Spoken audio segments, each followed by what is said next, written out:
ಇನ್ನು ಫಾಲೋವರ್ಸ್ ಗಳಿಸೋದಕ್ಕೆ ವಿಫಲ, ಸ್ಟುಡಿಯೋಗೆ ಬೆಂಕಿ ಇಟ್ಟ ಬ್ಲಾಗರ್. ನಿರೀಕ್ಷಿತ ಮಟ್ಟದಲ್ಲಿ ಫಾಲೋವರ್ಸ್ ಇಲ್ಲ ಅನ್ನೋ ಕಾರಣಕ್ಕೆ ತಾನು ನಿರ್ಮಿಸಿದ್ದ ಸ್ಟುಡಿಯೋಗೆ ಬೆಂಕಿ ಇಟ್ಟು ಬಿಟ್ಟ ಪುಣ್ಯಾತ್ಮ.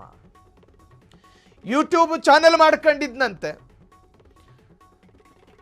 10-20 ಕಂಟೆಂಟ್ ಹಾಕದೆ ನೋಡೋದಕ್ಕೂ ನಾಯಿನೂ ಇಲ್ಲ. ಏನು ಮಾಡೋದು, ಫಾಲೋವರ್ಸ್ ಬಿಲ್ಡ್ ಆಗ್ತಿಲ್ಲ. ಲಕ್ಷಾಂತರ ರೂಪಾಯಿ ಖರ್ಚು ಮಾಡ್ಕೊಂಡೆ ಎಲ್ಲ ತರಹದ ಎಕ್ವಿಪ್ಮೆಂಟ್ಸ್ಗಳನ್ನು ಕೂಡ ಸ್ಟುಡಿಯೋದಲ್ಲಿ ಇನ್ಸ್ಟಾಲ್ ಮಾಡಿದೆ. ನನ್ನ ವಿಡಿಯೋ ನೋಡೋದಕ್ಕೆ ಯಾರೂ ಇಲ್ವಲ್ಲ, ಸಬ್ಸ್ಕ್ರೈಬ್ ಮಾಡ್ತಾ ಇಲ್ಲ, ಫಾಲೋವರ್ಸು ಇಲ್ಲ. ಆತನ ನಿಶ್ಶಬ್ದವಾದ ನರಳಾಟ ಆತನನ್ನ ಹತಾಶೆಗೆ ದೂಡ್ತು. ತಂದ ಕಿರೋಸಿನನ್ನ ಸ್ಟುಡಿಯೋಗೆ ಹಾಕದ ಸುಟ್ಟೆ ಹಾಕಿದ್ದಾನೆ. ನಿರೀಕ್ಷಿತ ಮಟ್ಟದಲ್ಲಿ ಫಾಲೋವರ್ಸ್ ಇಲ್ಲ ಅನ್ನೋ ಕಾರಣಕ್ಕೆ ತನ್ನ ಸ್ಟುಡಿಯೋಗೆ ಬೆಂಕಿ ಇಟ್ಟ ಬ್ಲಾಗರ್. ಫಾಲೋವರ್ಸ್ ಗಳಿಸೋದಕ್ಕೆ ವಿಫಲ, ಸ್ಟುಡಿಯೋಗೆ ಬ್ಲಾಗರ್ನಿಂದ ಬೆಂಕಿ. 10 ಲಕ್ಷ ಮೌಲ್ಯದ ವಸ್ತುಗಳು ಧಗಿಸಿ ಹೋಗಿದೆಯಂತೆ. 10 ಲಕ್ಷದ.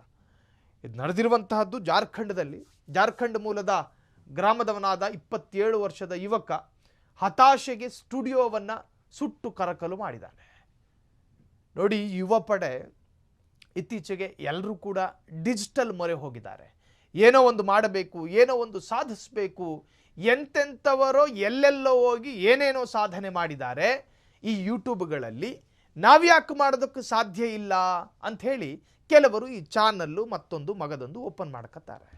ಆದರೆ ರಾತ್ರಿ ಕಳೆದು ಸುಪ್ರಭಾತದಲ್ಲೇ ಕ್ಲಿಕ್ ಆಗಬೇಕು ಅಂತೇನು ಇಲ್ವಲ್ಲ. ಕೆಲವೊಂದು ಬಾರಿ ಸಮಯಗಳು ಸುದೀರ್ಘವಾಗಿ ತೆಗೆದುಕೊಳ್ಳುತ್ತೆ ಸಾಧನೆಗೆ. ಸಡನ್ನಾಗಿ ಏನೋ ಆಗಬೇಕು ಅಂದರೆ ಲಾಟ್ರಿ ಹೊಡಿಬೇಕು. ಅದು ಬಿಟ್ಟರೆ ಇನ್ನು ಜಗತ್ತಲ್ಲಿ ಇನ್ಯಾವ ಮಾರ್ಗವೂ ಇಲ್ಲ. ಅದೃಷ್ಟ ಅನ್ನೋ ಕದ ತೆರೆದು ಲಾಟ್ರಿ ಹೊಡೆದ್ರೆ ಮಾತ್ರ ನೀವು ಸಮಾಧಾನ ಸಿಗೋದು. ಇನ್ನುಳಿದಂತೆ ಬೇರೆ ಬೇರೆ ಕೆಲಸಗಳಲ್ಲಿ ಸಮಯ ತೆಗೆದುಕೊಳ್ಳುತ್ತೆ. ತಕ್ಷಣಕ್ಕೆ ನೀವೊಂದು ಪೇಜನ್ನು ತೆರೀತೀರಿ, ತಕ್ಷಣಕ್ಕೆ ಲಕ್ಷಾಂತರ ಜನ ಫಾಲೋವರ್ಸ್ ಆಗಬೇಕು ಅಂದರೆ ಏನು ಕತೆ?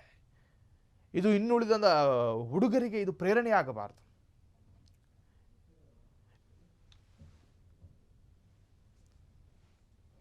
ಕ್ಷಣ ಕ್ಷಣದ ಸುದ್ದಿಗಳಿಗಾಗಿ ಫ್ರೀಡಂ ಟಿವಿ ಸಬ್ಸ್ಕ್ರೈಬ್ ಮಾಡಿ, ಲೈಕ್ ಮಾಡಿ ಹಾಗೂ ಫಾಲೋ ಮಾಡಿ. ಹೊಸ ಸುದ್ದಿಗಳ ನೋಟಿಫಿಕೇಶನ್ಗಾಗಿ ಬೆಲ್ ಐಕಾನ್ ಮೇಲೆ ಕ್ಲಿಕ್ ಮಾಡಿ.